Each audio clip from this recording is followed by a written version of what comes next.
नमस्कार साथियों, मैं उत्सव पांडे। आज के पॉडकास्ट के हमारे गेस्ट हैं वीरेंद्र सोनकर जी, जो 2014 में मछली शहर से विधान लोकसभा का चुनाव भी लड़ा था आम आदमी पार्टी से। सही कहा ना? जी बिल्कुल। तो कैसा रहा अनुभव आपका चुनाव का? राजनीतिक अनुभव रहा, छात्र राजनीति से निकला और सडन लोकसभा का चुनाव लड़ा और एक तरीके से देखा जाए तो बड़ा उत्साह था। तो नहीं, जब आपने 2014 में आम आदमी पार्टी का जौनपुर छोड़िए, यूपी में कोई अस्तित्व था नहीं। बिल्कुल। वो सिर्फ एक दिल्ली तक सीमित थी। उसके बाद उस समय मोदी जी की लहर थी और मोदी जी की लहर में इस पे मैं आपको रोकना चाहूंगा। 2012 के दौरान जब अन्ना हजारे का मूवमेंट स्टार्ट हुआ तो पूरे देश में एक कांग्रेस के खिलाफ लहर थी और जिसके मेरे हिसाब से दो प्रमुख चेहरे रहे। एक तो आम आदमी पार्टी के संयोजक माननीय अरविंद केजरीवाल जी, और दूसरे नरेंद्र मोदी जो हिंदुत्व के चेहरे के तौर पर प्रोजेक्ट किए गए। उसी टाइम पे उन्होंने बोला था माँ गंगा ने मुझे बुलाया। जी जी, तो उन्होंने अपनी राजनीति को हिंदुत्व का चेहरा देने के लिए उन्होंने बनारस को चुना। तो स्वाभाविक है, बनारस माँ गंगा, तो वो उनका नारा था और हमारे राष्ट्रीय अध्यक्ष जी ने उनके खिलाफ इलेक्शन बनारस में लड़ा।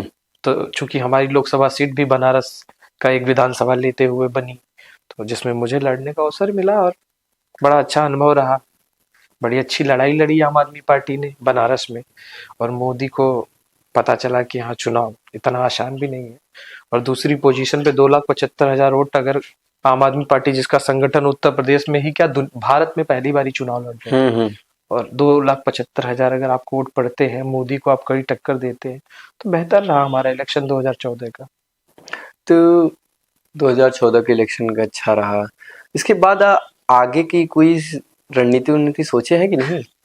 रणनीति तो भविष्य को लेकर के, भाई युवा है, अभी 37 साल उम्र हुई है, छात्र राजनीति से निकले तो पहला चुनाव ही लोकसभा का लड़ा।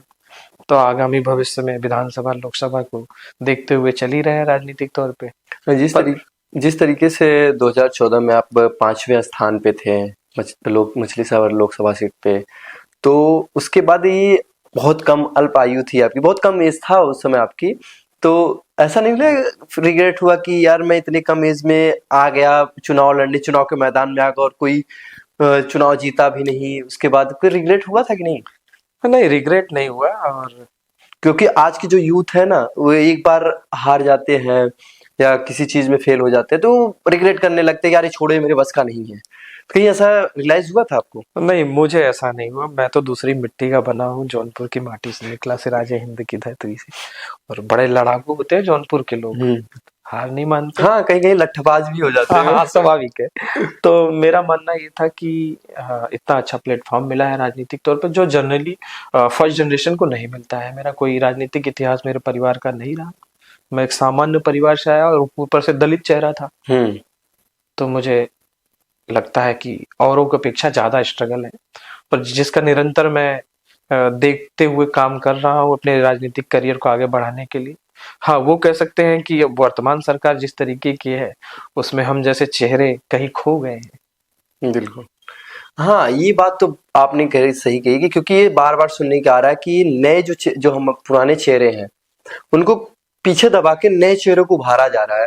तो इसकी वजह से पार्टियां जो है वो क्या रिलेट कर, मेरा मुख्यतः जो अभी वर्तमान राजनीति को लेकर के सोचना है खुद का, मुझे लगता है कि भाजपा जिस तरीके की राजनीति कर रही है वर्तमान में देश में, भारतीय राजनीति जिसका इतिहास रहा लोकतंत्र का, उस तरीके का कोई राजनीतिक माहौल ही नहीं बचा है।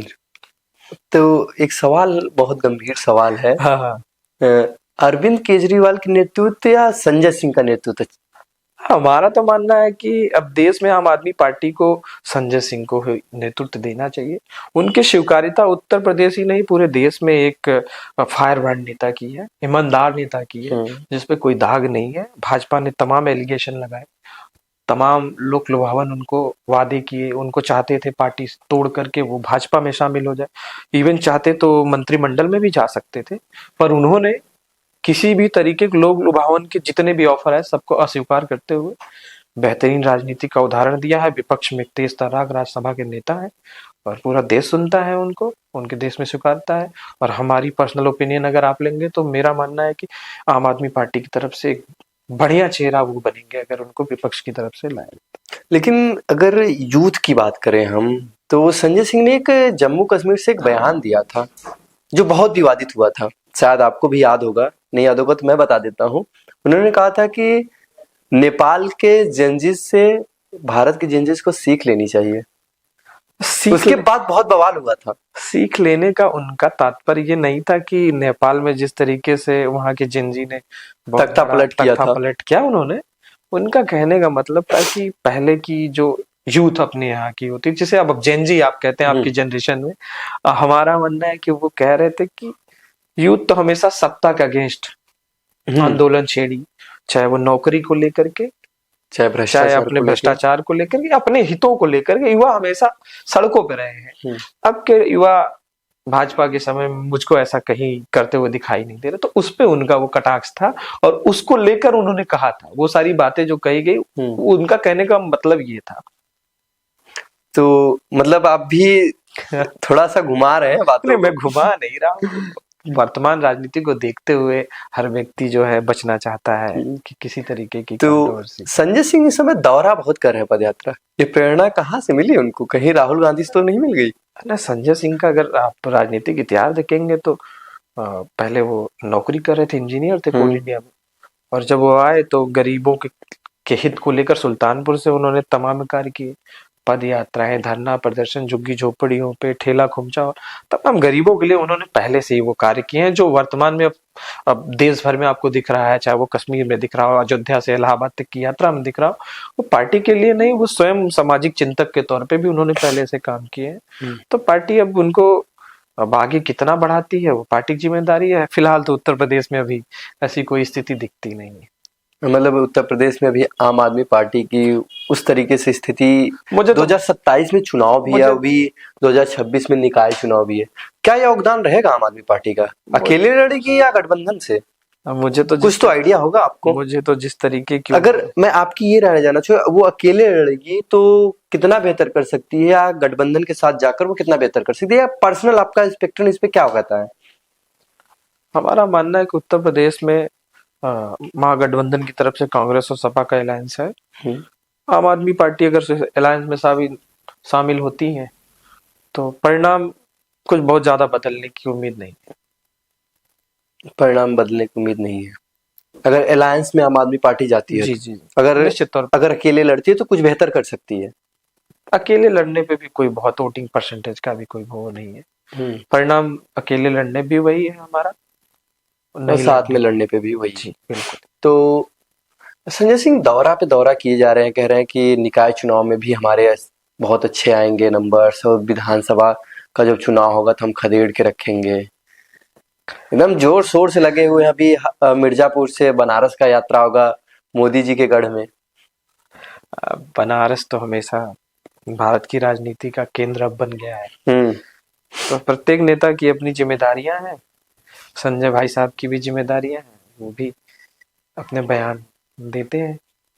अच्छे, संजय सिंह हनुमान जी के बड़े भक्त हैं या अरविंद केजरीवाल? ये व्यक्तिगत है, श्रद्धा का तो श्रद्धा नहीं, क्योंकि अरविंद केजरीवाल को हनुमान जी का भक्त बड़ा कहा जाता है, क्योंकि बीजेपी को राम भक्त बना दिए गए। तो यहाँ अरविंद केजरीवाल अपने आप को हनुमान भक्त बहुत कहते हैं। अब इस पे बहुत कंट्रोवर्सी हुआ था। व्यक्तिगत टिप्पणी किसी पे करना आसान नहीं है, क्योंकि इतना भी करीब में नहीं रहा कि उनके दिल में हनुमान जी के लिए श्रद्धा है या राम जी के लिए है। वो तो भाई भारत में अगर आप सनातनी है तो आपके लिए राम भी उतने ही हैं जितने हनुमान जी हैं आपके लिए। तो अखिलेश यादव से और केजरीवाल से नजदीकियां बढ़ेंगी कि दूरियां भी होती चली जाएंगी? और अब ये तो भविष्य के गर्त में है। भविष्य के गर्त में जी बिल्कुल। बातों से आप काट रहे हैं। अच्छा, मैं आपसे पर्सनल एक सवाल पूछता हूँ। आपको सीएम के रूप में योगी आदित्यनाथ बेहतर है या अखिलेश यादव या अरविंद केजरीवाल? सीएम के तौर पे वर्तमान में अगर देखा जाए तो भाई दिल्ली में तो केजरीवाल का 3 टर्म का कार्यकाल रहा, शिक्षा से लेकर के स्वास्थ्य से लेकर के, और तमाम जो उन्होंने एमसीडी में तमाम योजनाएं लाए दिल्ली सरकार में उन्होंने, तो उनकी अलग उपलब्धियां हैं। उत्तर प्रदेश में मुझे लगता है कि बेस्ट सीएम अगर पूछा जाए तो मेरा मानना है कि पुराना दौर जो रहा जिसमें हमारा कोई बहुत अनुभव नहीं है, योगी आदित्यनाथ का थोड़ा सा बेहतर है, योगी आदित्य, अखिलेश से थोड़ा बेहतर है। आप वही कहा गया ना, आम आदमी से हितैषी और मितैषी किसी और से। नहीं नहीं, ये पर्सनल ओपिनियन है, पार्टी के अगेंस्ट की बात नहीं है, हमारा बस ये मानना ये है। और अगर संजय सिंह भैया देख, नहीं, निश्चित संजय तौर सिंह पे जी देख ले, ये अरविंद बात केजरीवाल देखे, जानी चाहिए। तो फिर कहीं ना कहीं आपके ऊपर नहीं नहीं, मेरे प्रेशर ऊपर तो कोई बनेगा। प्रेशर नहीं है, मेरे ऊपर कोई प्रेशर नहीं है, स्वतंत्र राजनीति करनी है, जो सही है सही है। सबकी कमियां होती हैं, सबकी अच्छाइयों को गिनाना चाहिए, कमियों को, उनके खिलाफ आप बात करिए। तो भाजपा के खिलाफ तमाम डिबेट पे मैं बोलता रहता हूँ। इवन पिछले अभी लोकसभा के चुनाव में मैं महागठबंधन की तरफ से हर एक बात रखता था। मैं बताता था जौनपुर की सीट पे 1 लाख वोट से हारेंगे, 99,000 कुछ वोटों से हारी यहाँ पे भाजपा। तो मेरा तो तर्क जो है जमीनी तौर पे हमेशा रहा है। तो क्या लगता है कि आम आदमी पार्टी को यूपी में अपने पार्टी नेतृत्व में, आप क्योंकि आप ग्राउंड पे रहते हैं, आप जनता के पब्लिक के बीच में रहते हैं, तो उन चीजों को आप जितना बेहतर समझते हैं उतना बेहतर है। आपके हिसाब से किन किन कमियों को दूर कर दे आम आदमी पार्टी तो बेहतर वर्क कर सकती है? अब मेरा मानना है कि देखिए, अब आम आदमी पार्टी का समय गुजर चुका है, समय गुजर चुका है। अब वो वक्त ही नहीं रहा कि आप दिल्ली से बाहर अपने आप को सोच सके। और मुझे तो लगता है दिल्ली से भी तो चले गए। हाँ, आने वाले तीन, अब तो दोनों में भी नहीं है। अब आपको क्या ही बताना, आने वाले चुनाव में पंजाब में भी हमें लगता है कि पार्टी की हार होगी। जिस तरीके की वर्तमान स्थिति दिख रही है, पूरा हाईकमान हमारा पंजाब में बैठा हुआ है, तो जनता में एक अलग संदेश जा चुका है। जनता में अलग संदेश जा चुका है। तो पंजाब में भी चुनाव होने वाले ही हैं। पंजाब चुनाव तो क्या लगता है कि भगवंत मान संभाल लेंगे? वापसी की उम्मीद नहीं है, मुझे ऐसा लगता है। आम आदमी पार्टी को वापसी उम्मीद नहीं, बिल्कुल नहीं है। ये जो संजय सिंह बार बार एसआईआर की बात कर रहे हैं कि एसआईआर की वजह से हम हार रहे हैं चुनाव, क्या लगता है वास्तव में एसआईआर की वजह से ही हार हो रही है? एसआईआर एक बड़ा मुद्दा है जिसपे देश की नेशनल मीडिया तो कोई बात ही नहीं करती। आज मौका मिला हुआ आपके माध्यम से कह सकता हूँ कि एसआईआर पे गंभीरता से अगर चिंतन नहीं किया गया तो आने वाले कल में लोकतंत्र पूरी तरीके से भारत में समाप्त हो जाएगा। तो मतलब आप कह रहे हैं कि वास्तव में वोट चोरी हुई है, इस चीज का समर्थन कर रहे हैं आप? निश्चित तौर पे हुई है, उसमें अब मेरे पास कोई आंकड़ा नहीं है, कोई एविडेंस नहीं है, तो बस मेरी बातें ही है। क्योंकि अभी आप ही ने कहा था कि मुख्यमंत्री योगी आदित्यनाथ बेहतर है। फिर आप कह रहे हैं कि वोट चोरी की वजह से, एसआईआर की वजह से हार रही है पार्टी। ये तो भारत सरकार का किया धरा है। मुख्यमंत्री योगी आदित्यनाथ उत्तर प्रदेश के हितों को लेकर बेहतर है। नहीं, जब पिछले मुख्यमंत्री से बेहतर है, पिछले मुख्यमंत्री से बेहतर है, तो बेहतर है आपकी नजर में भी बेहतर है, तभी तो जनता की नजर में भी बेहतर होगा। तो एसआईआर कहाँ से आया वोट चोरी की बात? एसआईआर का देखिए मुद्दा बहुत बड़ा है, अब उस पे बहुत डीप अगर बात करेंगे तो बहुत लंबा समय चला जाएगा। तो जब आप कह रहे हैं कि योगी आदित्यनाथ बेहतर मुख्यमंत्री हैं पिछले मुख्यमंत्रियों से की तुलना में, फिर एसआईआर का मुद्दा कैसे है वो वोट चोरी का बात आ रही है? अब देखिए, आपको हरियाणा का परिणाम बताता है, जहां पूरी जनता एक तरफ से कह रही हो कि भाजपा को हराना है, और वहां भाजपा पुणे सरकार में आती हो, उत्तराखंड में आती हो, महाराष्ट्र में इवन चीख चीख कर चिल्ला रहे थे, मध्य प्रदेश आपको उसका उदाहरण है।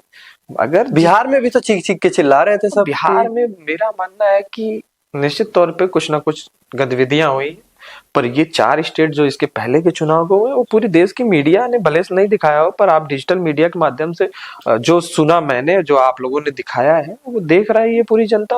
और इवन मैं मध्य प्रदेश पे गया था, दौरे पे था, मध्य प्रदेश के लोगों का कहना था हमने तो वोट ही नहीं डाला भाजपा को। तो कुछ ना कुछ तो गतिविधियां हैं। एक बात कही जाती है, अब हम जौनपुर से बात करते हैं, क्योंकि इस वक्त हम जौनपुर में बैठे हुए हैं, यूपी की हॉट सीट कही जाने वाली। इस समय सबकी नजर जो है उत्तर प्रदेश में, अगर चाहे वो अखिलेश यादव हो से लेकर राहुल गांधी हो, सबकी नजरें इस समय यूपी में अगर कहीं पे है वो जौनपुर है, हॉट सीट है, क्योंकि ये हमेशा विपक्ष में बैठता है जौनपुर। तो इस बार निकाय चुनाव हो रहा है, क्या विपक्ष में बैठेगा या बाजी खेलेगी बीजेपी यहाँ पे? निकाय चुनाव में तो सदैव आप देखिएगा कि उत्तर प्रदेश में जिसकी सरकार रहती है, निकाय चुनाव में डंका उसी का बजता है, तो डंका तो बजने की नहीं। जौनपुर हमेशा विपक्ष में भी रहा है, तो इसलिए मैंने पूछा कि जौनपुर में इस बार क्या माहौल होने वाला है। जौनपुर का इतिहास 2000 पहले कुछ और था, 2000 के बाद तो अधिकतर मैंने जो देखा सब तक। अभी आप देखिए 2014 का इलेक्शन जो हुआ, उसमें भाजपा का ही सांसद रहा, अभी वर्तमान में मेयर आप जौनपुर का देख लीजिए, वो भी भाजपा के ही हैं। विधानसभा का विधायक मंत्री वो भी भाजपा के, जो पहले नहीं हुआ करते थे। लेकिन सबसे ज्यादा विपक्षी वाले यहाँ बैठे हैं। हाँ, विपक्ष जातिगत समीकरण हमारे महागठबंधन का अलग है। तो वही तो मैं कह रहा हूँ, जौनपुर हमेशा विपक्ष में बैठते हैं। 9 विधानसभा लेके चलती है, जिसमें सबसे ज्यादा अगर कोई है तो वो विपक्ष ही है। निकाय चुनाव का परिणाम बिल्कुल भाजपा के पक्ष में रहेगा। उसका कारण सरकार के पक्ष में ही वोटिंग होती है मोस्टली, जो मैं देख पा रहा हूँ उससे। तो एक सवाल और बनता है इस पे कि जौनपुर को इस समय एक ट्रेंडिंग चल रही है कि यहाँ पे इत्र से मित्र वाली बात कही जाती थी। नरेंद्र मोदी जब यहाँ आए थे तो उन्होंने भी कहा था, इत्र, जौनपुर का इत्र और मित्र नसीब वालों को मिलता है। तो ये वास्तव में ये रियलिटी है कि जौनपुर में जो इत्र की महक है, खुशबू है, लेकिन आजकल जौनपुर को बंदूकों और बाहुबलियों, गुंडों, अपराधियों की नगरी कही जाने लगी है। अब जौनपुर को बदनाम किया जा रहा है। जौनपुर में बाहुबल के नाम पे देखा जाए तो जौनपुर का इतिहास शिक्षा के लिए सिराज हिंद का इतिहास रहा। भारत की राजधानी 13वीं सदी में 6 महीनों के लिए बनाई गई, क्योंकि ये यहाँ शिक्षा के जो व्यापक इंतजाम थे। और आप देख लीजिए हमारे जिले से आपको कितने आईएएस, कितने पीसीएस प्रत्येक वर्ष में इतिहास में सब रहा है। तो बाहुबल गई है तो हमने शिक्षा का बाहुबल यहाँ प्रदर्शित किया है। अब ये तमाम मीडिया के माध्यम से बाहुबली बताए जा रहे हैं, पर क्योंकि जब मैं जौनपुर आ रहा था तो हमसे यही कहा गया था कि जौनपुर जा रहे हैं इंटरव्यू लेने तो संभल कर जाइएगा, कहीं कट्टा निकाल के ना रख दें। नहीं, इसीलिए मैंने पूछ लिया पहले ही। व्यक्तिगत तौर पे मेरा अगर ओपिनियन आप ले रहे हैं तो जौनपुर में इस तरीके की बातें, आप मिर्जापुर सीरीज देख लिया है, सब होता है आपने। नहीं, क्योंकि मिर्जापुर सीरीज भी आई थी, उसके साथ साथ अभी बहुत सारे चर्चित नाम भी चल रहे हैं। तो एक जब हम आ रहे थे सफर से तो हमसे यही कहा गया, जौनपुर जा रहे हैं तो संभल के जाइएगा, कहीं कट्टा निकाल के ना रख दें। देखिए, मेरा मानना ये है कि जौनपुर को आपको दूसरे तरीके से भी देखना पड़ेगा। तो आज आप हमारे ऑडियंस को क्लियर कर दीजिए ताकि आज के बाद वो कट्टे वाली बात ना आए। जौनपुर में बिल्कुल देखिए भाईचारा बहुत अच्छा है, पूरे शहर में शांति व्यवस्था बहुत प्यारी है। कभी इस तरीके का इतिहास जिस तरीके का बताया जा रहा, हमारा 37 साल का अनुभव ये रहा, जिसमें मैं छात्र राजनीति से भी जुड़ा रहा, कभी भी कट्टा बंदूक गोली का कल्चर हमारे जौनपुर में नहीं रहा है। अब बाहुबली कहने के लिए तमाम आप कह सकते हैं मीडिया के द्वारा बनाए गए बाहुबली है। हमारे यहाँ के राजनेता बड़े अच्छे राजनेता रहे हैं। किसी तरीके का बाहुबल तो वर्तमान में आप देख लीजिए, कहीं कोई बाहुबल गैंगवार कहीं कुछ दिख रहा है? कुछ भी नहीं। आप आराम से सड़कों पे चल सकते हैं, फिर सकते हैं। इस तरह जौनपुर के लिए मेरा ये कहना है। देखिए, एक बात और आती है कि जौनपुर में सभी जाति, सभी धर्म के, मजहब के लोग रहते हैं, क्योंकि यहाँ पे जातिगत समीकरण का संतुलन है जो एक बराबरी का है। बिल्कुल बिल्कुल। तो हर जगह यहाँ पे भी एक विवाद बहुत ही है कि अटाला मस्जिद के पे विवाद है कि कभी हिंदू मंदिर हुआ करता था, उसके बाद भी यहाँ पे शांति व्यवस्था कायम है। जौनपुर में आप कभी देखेंगे कि एक तो कहते हैं कि गंगा जमुनी तहजीब का शहर है। यहाँ कभी हिंदू मुसलमान हुआ ही नहीं, राइट, जो कि मुसलमानों की संख्या शहर में बहुत अच्छी है। और वो अब हमने भी इतिहास में ही पढ़ा है, सुना है, ऑथेंटिक कोई जानकारी नहीं। अटला देवी का बताया जाता है मंदिर था, और उस पे अटाला मस्जिद बन गया। अब ऐसे इतिहास के पन्नों में आप जाएंगे तो देश के कोने कोने में आप, अब 1359 में शहर हमारा बसाया गया सरकियों के द्वारा, बड़ा खूबसूरत शहर रहा। और पूरे शहर में तमाम चीजें हैं, आपको ऐतिहासिक नगरी है, आपको लाल दरवाजा दिख जाएगा, बड़ी मस्जिद दिख जाएगी, आपको शाही पुल दिख जाएगा। इस तरीके के तो बहुत रेयर ही आपको मिलेंगे। ऐतिहासिक शहर रहा है और अपनी तमाम खूबियों के लिए ये शहर मशहूर रहा है। अब भाजपा का दौर है, इसमें रोज ऐसे ही वो चाहते हैं कि पुरातत्व की चीजें जो भारत सरकार कराती थी वो भाजपा सरकार करा रही है। सरकार करवाती है। बस यही है। एक सवाल जौनपुर से रिलेटेड और कर लेते हैं, उसके बाद अपने नेक्स्ट पड़ाव पे चलते हैं। तो जौनपुर का नाम बदलने की बहुत होड़ शोर से यहाँ के मंत्री जी ने चिट्ठी भी लिखी थी कि नाम बदल दिया जाए जौनपुर का। इसके समर्थन में आप हैं कि नहीं? अब देखिए, नाम तो जितना भी नाम बदला तो क्या उससे किसी शहर का विकास बदल गया? आप मुगल सराय को पंडित दीनदयाल उपाध्याय नगर बना दिया तो कुछ बदलाव आया है क्या वहां? आपने इलाहाबाद को प्रयागराज कर दिया, वो पहले से ही प्रयागराज हुआ करता था, प्रयागराज स्टेशन। लोगों के दिलो दिमाग में आज भी इलाहाबाद। अब आप बताइए, इलाहाबाद आपका हाई कोर्ट, क्यों उसका नाम नहीं बदला?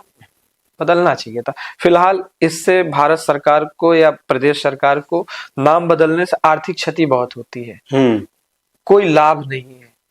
बहुत करेक्शन कराने पड़ते हैं, तमाम तरीके की समस्याएं आती हैं। पर जब अगर लोगों को नाम बदलने से संतुष्टि है, किसी भी नाम को बदल करके आपको कुछ प्राप्त हो तो चलिए ठीक है, करिए। मुझे लगता है कि केवल ये राजनीति का एक मुख्य साधन है और कोई बात नहीं है, कोई बहुत बड़ा मेजर परिवर्तन दिखता नहीं है नाम बदलने से। हाँ, तो नाम बदलने से कोई परिवर्तन नहीं है, सरकार के खर्चे भी बढ़ते हैं। बिल्कुल। तो एक सवाल और उठता है इसी पे कि जब लोग कहते हैं कि हमारी आस्था है, और दूसरी चीज एक समाजवादी पार्टी से कहते हैं कि हम हिंदू नहीं हम यादव हैं, ये जातिगत समीकरण क्या है? उसके बाद ब्राह्मण भोज होता है, उधर क्षत्रिय परिवार मिलन होता है, और योगी आज सूबे के मुखिया कहते हैं कि यहाँ पे जातिगत कोई चीज सभाएं नहीं हो सकती, ना रैलियां हो सकती हैं। ये दोहरा राजनीति क्या है? ये तो बिल्कुल, अब इस पे सपा वाले अपनी ओपिनियन बताते हैं, वो बताएंगे उनका क्या है। नहीं, क्योंकि आप पीडीए से हैं, आप पीडीए से होने का तो मतलब, पीडीए से होने का मतलब एक नहीं कहा जाता है ना कि यहाँ पे उनको प्रताड़ित किया जाता है, मौका नहीं दे रहे हैं, सताए जा रहे हैं। आप उनके नेता हैं, तो इसलिए मेरा सवाल पूछना जायज बना कि एक बार आपसे सवाल पूछ लें, क्योंकि जो भाई जो हमारे ऑडियंस है, जो लोग हैं, वो कहते हैं कि सताया जा रहा है, हमें मौका नहीं मिल रहा है, क्योंकि शीर्ष नेतृत्व संजय सिंह भी बार बार बयान दे रहे हैं इन सब मुद्दों पर। इसलिए मुझे लगा कि आपसे सवाल पूछना जरूरी है, क्योंकि अयोध्या में वो खुले मंच पे चिल्ला के बोले थे कि उत्तर प्रदेश में अगर कोई प्रताड़ित है वो अल्पसंख्यक है, पिछड़े हैं, दलित हैं। अब देखिए, बड़े नेता हमारे हैं, उनकी पर्सनल भाई पार्टी गाइडलाइन पे रहा है। मेरा मानना है कि अब समाजवादी पार्टी के स्पोक पर्सन या समाजवादी का मैं कुछ हूँ नहीं कि मैं बता पाऊँ कि यादव का। और ब्राह्मण भोज की बात है तो देखिए भाई, निश्चित तौर पे खिचड़ी पक रही है सरकार में। लग रहा है कि दो गुट में बट अरे भाई, डिप्टी सीएम, दोनों डिप्टी सीएम को आप देख लीजिए, सुनवाई नहीं हो रही है। दोनों जाकर के हाईकमान में हाय तौबा मचाए हुए हैं। तीसरे डिप्टी सीएम की तैयारियां चल रही हैं, गुटबाजी चरम पर है। क्योंकि भाजपा में योगी आदित्यनाथ ने एक तरीके से जितने छत्रप थे सबको समाप्त कर रखा है, तो सब अमित शाह वर्सेस योगी का चल रहा है। अमित शाह वर्सेस योगी चल रहा है। बहुत बड़ी बात आपने कही है। इसको तो आप अगर भाजपा के नेताओं से अगर नाम न लिया जाए तो उनके ऑफ रिकॉर्ड ये चर्चाएं हमेशा उन्हीं की रहती है। ऑफ रिकॉर्ड चर्चाएं हुई रहती हैं। एक और सवाल लेते हैं हम, फिर उसके बाद आते हैं, क्योंकि ये इंटरेस्टिंग हो गया। यही योगी आदित्यनाथ भी जाके मोदी जी से मिल आते हैं, इधर केशव प्रसाद मौर्य और मिलते हैं, उसके बाद जाते हैं क्या नाम है उनका, ब्रिजेश पाठक जी चले जाते हैं अमित शाह जी से मिलने, और योगी आदित्यनाथ चले जाते हैं सीधे मोदी जी से मिलने। मतलब कि अमित शाह और मोदी जी के बीच में भी मुख्य रूप से खिचड़ी पक रही है। बात तो यही है, खिचड़ी पक रही है। मतलब संजय सिंह जो ऐलान कर रहे हैं कि ये जाने वाले हैं, अच्छे दिन आने वाले हैं, जाने की उम्मीद तो हिंदुस्तान की जनता ने लगा करके पूरी तरीके से उम्मीद लगाई, इसीलिए 240 का ही इनको मैंडेट मिला। और भगवान राम की कृपा रही तो जैसे अयोध्या से निकाले गए वैसे इनको देश से। अब देखिए क्या होता है, देखिए क्या होता है। चलिए अब आपसे कुछ पर्सनल सवाल हो जाए। आपकी गर्लफ्रेंड है? व्यक्तिगत तौर पे ये सब चीजें राजनीति में नहीं जोड़ी जाती है, क्योंकि आज के जो यूथ है ना, अभी युवा है। हाँ बिल्कुल ठीक। दूसरी चीज, सुप्रीम कोर्ट ने भी अब दे दिया है, जजमेंट दे दिया है कि लिव इन रिलेशनशिप, इस पे भी बहुत बवाल हुए। जो बाबा है अभी प्रेमानंद महाराज भी कह दिए थे, उसके बाद जगत गुरु रामभद्राचार्य ने भी इस पे बहुत सारी टिप्पणियां की। एक राजनीतिक के तौर पर आप इसको किस तरीके से देखते हैं? नहीं, मेरा मानना है कि अटल जी ने कहा था कि व्यक्तिगत जीवन प्रत्येक व्यक्ति का अलग होता है, राजनीतिक जीवन जिम्मेदारियां हैं अलग है। और मैं अभी बहुत 37 साल उम्र तो युवा अवस्था ही है, बहुत ज्यादा नहीं। मेरा मानना है कि प्रत्येक व्यक्ति के कुछ निजी क्षण होते हैं, निजी जीवन होता है, प्रेमिका होती है, पत्नी होती है, तमाम चीजें हैं। इसको राजनीति से कभी भी नहीं जोड़ना चाहिए। युवाओं से ये भी कहना है कि हमेशा संयमित रहे, हर एक चीज को सही तरीके से लेकर चले। जी। समाज है, समाज हिंदू समाज हमारा यही कहता है कि भाई आप अपने संस्कारों के अंदर ही रहिए सब चीजों को। और लिव इन रिलेशनशिप के बारे में क्या टिप्पणी करना है, वो तो हिंदुस्तान में अगर देखा जाए तो उस कल्चर को मैं नहीं मानता हूँ। उस हिंदुस्तान का कभी भी सनातन में कभी उसका स्थान रहा नहीं। मेरा सवाल इसलिए मैंने इसको पूछा क्योंकि अभी हाल ही में जितने भी बड़े बड़े नेताओं के नाम, क्योंकि आपका सेंगर जी हो गए हों या आप चंद्रशेखर आजाद के ऊपर भी एलिगेशन लग रहे हैं, यहाँ डोनाल्ड ट्रंप का भी नाम आया है, कई बड़े बड़े लोगों के नाम जो आ रहे हैं। इस पे मैंने सोचा एक बार आपसे भी ले लिया जाए, कहीं आपके भी तो चर्चाएं नहीं हो रही है। नहीं, कोई चर्चा नहीं है। अब ये लोग बड़े नेता हैं, सबका अपना अपना जीवन काल है, सब खुद के बारे में बेहतर समझते हैं और उम्मीद करते हैं कि सब चीजें जो अफवाह है अफवाह ही रहे। अफवाह है, अफवाह ही रहे। तो आपके लिए कोई अफवाह उड़ी थी? अफवाहें तो देखिए राजनीति में है तो हमेशा उड़नी है स्वाभाविक तौर पे, और उसका कहीं सच्चाई से सरोकार नहीं होता है, और इस तरीके के लोग सदैव आपके निकट ही रहते हैं। एक सवाल हम आपसे और पूछते हैं कि अपने निजी जीवन के बारे में बताइएगा हमारे ऑडियंस को। आपका सबसे छात्र राजनीति से लेकर अब तक का जो अनुभव है उसमें सबसे यादगार पल जिसको अभी आप याद करते हो कि मेरा सबसे अच्छा दिन था, सबसे अच्छा पल था, यही कौन सा था? मेरा सबसे अच्छा पल व्यक्तिगत तौर पे अगर देखा जाए तो मेरा सबसे अच्छा पल था कि जब मैं आम आदमी पार्टी की स्थापना हो रही थी और मिशन बुनियाद में मुझे मध्य प्रदेश में भेजा गया था, तो मुझे बड़ी खुशी थी कि मैं उस कमेटी में था जब एक देश की उभरती हुई पार्टी, नई राजनीति का संकल्प लेके चलने वाली पार्टी, बड़े लोग थे उसमें जिनके बारे में मैंने किताबों में पढ़ा। मेधा पाटकर जी थे, योगेंद्र यादव जी थे, और प्रशांत भूषण जी थे, केजरीवाल जी थे, किरण बेदी जी थी, तमाम वो नाम, वो चेहरे जिनका हम लोगों ने किताबों में अनुसरण किया था, उनके बीच में बैठा और देश को बदलने की जो चर्चा हुई, तो कहते हैं कि जब आप किसी भविष्य की किसी ऐसी एक शब्द है कि आप संकल्प लेने वाली किसी योजना का अंग होते हैं, तो उस समय आप जिस तरीके का भाव आपके दिल में आता है, जो चीजें आपको महसूस होती हैं, वैसा मुझे अपने छात्र राजनीति में 2012 में जो वो मुझे मिला वो यादगार पल था। उसके अलावा तो व्यक्तिगत तौर पे आप बड़े होते हैं, कॉलेज जाते हैं तो क्रिकेट खेलना चाहते हैं। व्यक्तिगत तो मैं तो एक क्रिकेटर बनना चाहता था, बहुत बढ़िया क्रिकेट खेलता था और राइट आर्म एक डिफरेंट टाइप का बॉलर था, बिल्कुल बुमराह की तरह बॉलिंग एक्शन था, पर क्रिकेटर नहीं बना। अब ये देखिए दुर्भाग्य से राजनीति में आ गया, जो कि मैं चाहता ही नहीं था राजनेता बनना।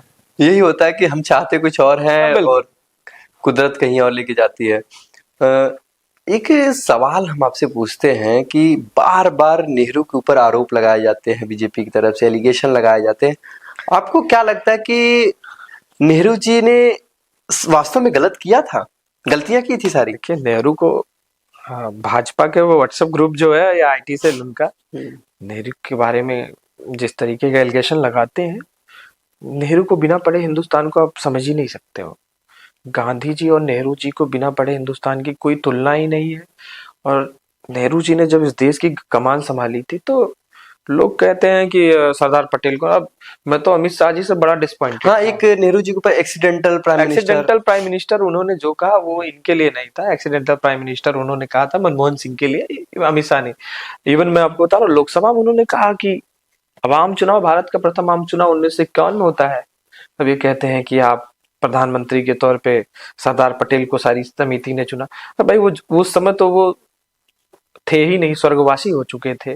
और आम चुनाव में पंडित नेहरू को जनता ने चुना। या 15 अगस्त 1947 को जब लाल किले से पंडित जवाहरलाल नेहरू ने शपथ ली देश की, तो उस समय की परिस्थितियां जो रही उस हिसाब से देश में ना आपकी फसल अच्छी हो रही थी, आपके पास कुछ भी नहीं था, अनाज तक नहीं थे, तो पंडित नेहरू ने पहली पंचवर्षीय योजना 4.5 साल में खत्म की। वर्तमान सरकार बताए अपनी उपलब्धियां, विगत 11-12 वर्षों में इन्होंने क्या बनाया नया इस देश के लिए।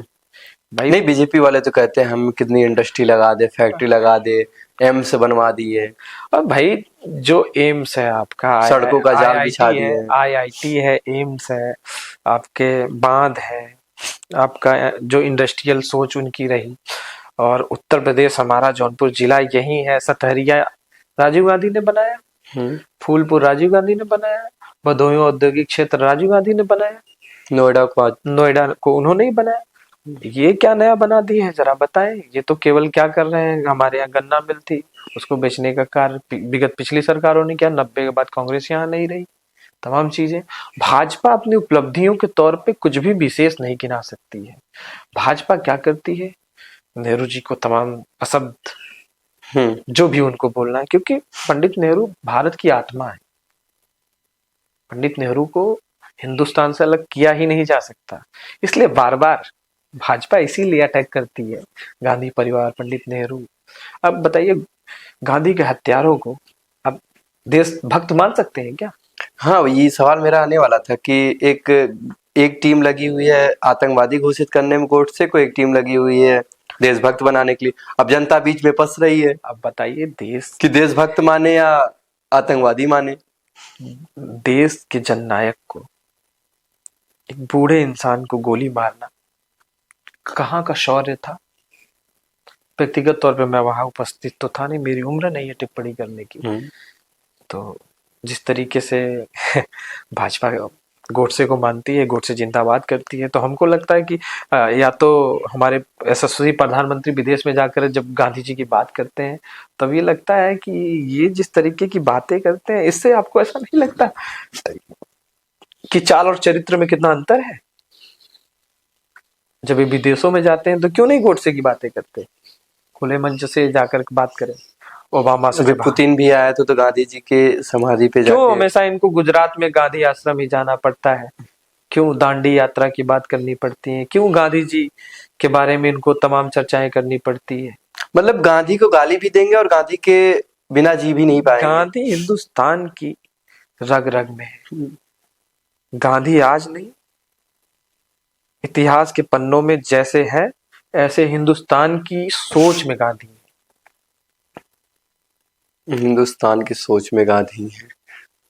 एक सवाल और बनाते हैं हम इसी पे लेके, राजीव गांधी के ऊपर बोफोर्स के भी घोटाले के कितने आरोप लग रहे हैं, उसके बाद राहुल गांधी के ऊपर भी लग रहे हैं। अच्छा बताइए, भाजपा को और क्या बचा हुआ है करने को? बोफोर्स को बीपी सिंह जब चुनाव लड़ रहे थे तो जेब में पर्ची लेके चल रहे थे, बोफोर्स घोटाला। कोई घोटाला आज तक साबित हुआ? बिल्कुल नहीं हुआ। राहुल गांधी के ऊपर कोई एलिगेशन नहीं, मौका इनको मिला, सारे मोदी चोर हैं, ऐसे झूठे वाक को तोड़ मरोड़ करके प्रस्तुत करके सजा, हाईएस्ट सजा बताइए जिस तरीके से दिया गया, और उनकी मेंबरशिप तुरंत का तुरंत खारिज की गई, तुरंत का तुरंत उनका बंगला खारिज। तो भी केवल वो मुकदमे करें। और देखिए, राहुल गांधी डरने वाले नेता नहीं, हिंदुस्तान का कल है, हिंदुस्तान को उस बुलंदी पे ले जाने वाले, शिखर पे ले जाने वाले एकमात्र लीडर राहुल गांधी जी होंगे। हमको किसी से कोई उम्मीद नहीं है। वर्तमान में लीडरशिप में देखा जाए तो आप योगी आदित्यनाथ को भी देख सकते हैं कि 48-50 साल के हैं, पोटेंशियल है। अब देखिए भाजपा क्या करती है। हमको तो लगता है कि यूपी में अभी से ही सुबुगाहट तेज हो चुकी है कि मोदी के बाद योगी। अंतःकलह शुरू हो गया। पहले समाजवादी, तो इसीलिए समाजवादी पार्टी में था, उसके बाद तो कहीं ना कहीं एक अंतःकलह की वजह से समाजवादी पार्टी यूपी से खत्म हुई। उसके बाद कहीं लग रहा है कि 2027 में बीजेपी भी इसी कलह की वजह से कहीं अपने अस्तित्व को या अपनी सीटों को गंवाना दे।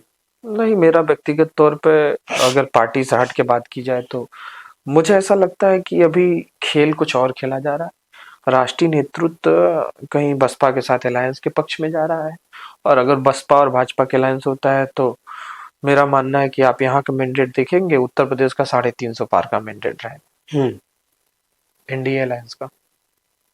इंडिया अलायंस का मतलब एनडीए अलायंस में मतलब, हाँ, क्योंकि कई मायावती भी तो व्यक्तिगत वर्षों से वो मायावती के वर्तमान जितने भी अभी तुरंत के उनके स्टेटमेंट आए हैं, सब बीजेपी के समर्थन में ही आ रहे हैं। बीजेपी के समर्थन में आए। इससे उम्मीदें लगाई जा सकती हैं कि अभी 15 जनवरी को उनका जन्मदिन है, और मुझे उम्मीद है कि इस कदम में वो एक कदम और आगे बढ़ेंगे इस दिशा में मुख्य तौर पे।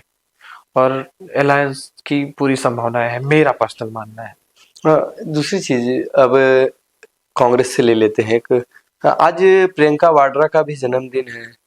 राहुल गांधी में ज्यादा जोश दिखता है प्रियंका वाड्रा में नेतृत्व लीड करने में? मैं अब ये तो मुख्य तौर पे दो बड़े नेता हैं कांग्रेस के, उनके बारे में हम सब जैसे सामान्य लोगों को नहीं टिप्पणी करनी चाहिए। भारत के भविष्य हैं और कौन आगे कौन पीछे इसके बारे में आने वाला कल ही बताएगा, तय होगा। और आप देखिएगा दोनों लोग अपनी जगह बेहतरीन लीडर हैं।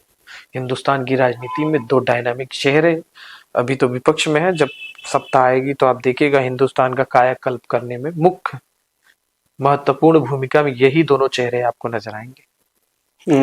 क्या के, आपको ये नहीं लगता कि सीएम के, यूपी के सीएम के रेस में केजरीवाल को भी उतरना चाहिए? नहीं, यूपी में हमें लगता ही नहीं है कि कोई सीएम के तौर पे अभी तो दूर दूर तक दिखाई नहीं था। मुझे तो अखिलेश यादव नहीं दिखते, तो केजरीवाल की बात ही कहाँ है?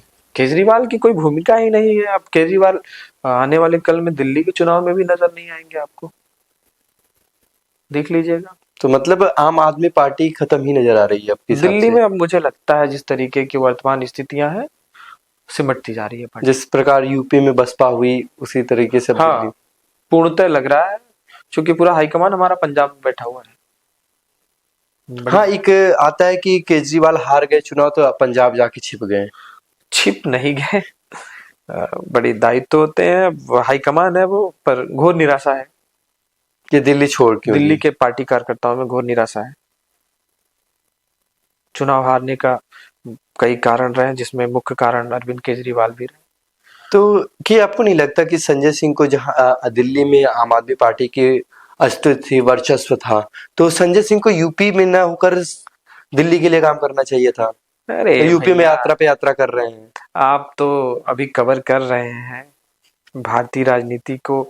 जैसे पुरानी पार्टियों में आपने देखा गॉडफादर वाली छवि, उसी तरीके से लोग जो है कि चेहरों को तवज्जो नहीं देते हैं, हितों को तवज्जो देते हैं। सब डरे हुए लोग हैं। सबको लगता है कि ये पार्टी कार्यकर्ताओं कहने के लिए होती है। पार्टी तो जो टॉप लीडरशिप होती है वो चाहती है हमारी है। एक तरीके से कॉर्पोरेट कंपनियों वाला हाल है। दिल्ली की सीएम कैसी लगती है आपको? दिल्ली के सीएम उनके क्योंकि बारे आप दिल्ली की राजनीति को गहन से देखते हैं और दिल्ली की राजनीति आपने की भी है, तो इसलिए मैंने पूछा कि सोचा कि अभी दिल्ली की सीएम, क्योंकि उनको बार बार एक उनके मीम वायरल हो रहे हैं। 15 दिन में हमारा एक नेता जाता है, कहता है तुमको जाना है, उस पे आम आदमी पार्टी खूब मीम बनाई। दिल्ली सीएम, दिल्ली सीएम क्या देश के तमाम सीएम, एक दो राज्यों को छोड़ के भाजपा ने ऐसे लोगों को चुनकर ही बिठाया है कि जो नाम मात्र के सीएम है, जिनको कुछ आता ही नहीं है। उनका ब्यूरोक्रेसी से कोई लेना देना नहीं, उनका जनता से कोई सरोकार नहीं। कब उठ पटांग कौन सी बात बोल जाएंगे वो स्वयं नहीं जानते, इसीलिए उनको लगा लाया ही गया है, बनाया ही गया मुख्यमंत्री के तौर पे, कोई अनुभव नहीं है। मतलब डमी, एक डमी सीएम। बिल्कुल, ये इस बात में बिल्कुल सच्चाई है कि देश के भाजपा के द्वारा बनाए गए तमाम सीएम, मैं गिनती से गिना दूं, ठाकुर महाराज की बड़ी कृपा है। अब ये बात कहने वाले कौन है आप जानते हैं? राजस्थान के सीएम, वो कहते हैं ठाकुर महाराज अगले पल में हमारे लिए तमाम चीजें कर देंगे, क्योंकि वो पहली बारी के विधायक और सीएम बन गए, तो ठाकुर महाराज की बड़ी कृपा है। वहां पे देख लीजिए सिर्फ फुटबॉल चालू है। शेखावत वर्सेस महारानी लड़ाई थी, अब दोनों की लड़ाई सीधे शर्मा जी से है। हाँ, दो बिल्लियों की लड़ाई में बंदर मौज मार लेगा। तो ऐसे ही आप देख लीजिए, सैनी जी का देख ही रहे हैं, उत्तराखंड में देख ही रहे हैं, महाराष्ट्र में अभी कह नहीं सकते, वहां भी अंदर खाने चल ही रहा है। दिल्ली में पूर्णतः दिल्ली की जनता को बहुत बड़ी क्षति हुई।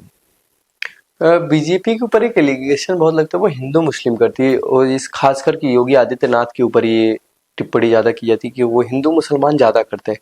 क्या सच में वो हिंदू मुसलमान ही करते हैं, या सबका साथ सबका विकास को लेके चलते हैं? क्योंकि आप योगी आदित्यनाथ को दोबारा सीएम के रेस में बता रहे हैं कि वो आगे चल रहे हैं, बहुत आगे हैं, और उनकी जो खुद की छवि है वो पार्टी की तरह ही मुझे दिखती है।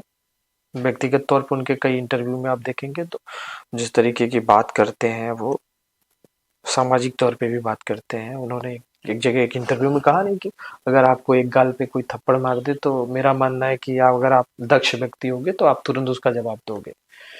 कानूनी तौर पे तो गलत है, पर वो एक तरीके से इस बात को रखते हैं कि व्यक्तिगत तौर पे आपको अपनी लड़ाई स्वयं लड़नी पड़ेगी। हाँ, एक तानाशाह की उपाधि दी जा रही है कि ये तानाशाही चल रही है। क्या लगता है वास्तव में तानाशाही है? क्योंकि आप विपक्ष में बैठे हैं तो पूछना जायज है कि क्या वास्तव में और ये तानाशाही कर रहे हैं? क्योंकि संजय सिंह भी बार बार कहते हैं तानाशाह तानाशाह। तानाशाह जैसा शब्द किसी राजनेता के लिए नहीं होना चाहिए। तानाशाह तो हिटलर हुआ करता था, जिसके बारे में आज शायद जर्मनी के लोग भी नहीं सुनना पसंद करते होंगे। और हमको लगता है कि तानाशाह जो भी बन रहे हैं लोकतंत्र में, वो जनता के हितों के खिलाफ है और ऐसा होना नहीं चाहिए। फिलहाल बड़े राजनेता हैं, सबके बारे में टिप्पणी करना उचित नहीं है। उचित नहीं है। तो जिसे कहा जा रहा है कि ये नेहरू के ऊपर आरोप लगाए जा रहे हैं, क्या मोदी जी अगर नेहरू के समय पे होते तो आप हिंदुस्तान को यहाँ देख ही नहीं पाते जहां आप हैं, बिल्कुल खत्म हो जाते। मोदी जी वर्तमान में 20 साल के बाद 2047 की जो ड्रीम लेके चल रहे हैं, तो 2047 का ड्रीम कैसा होगा?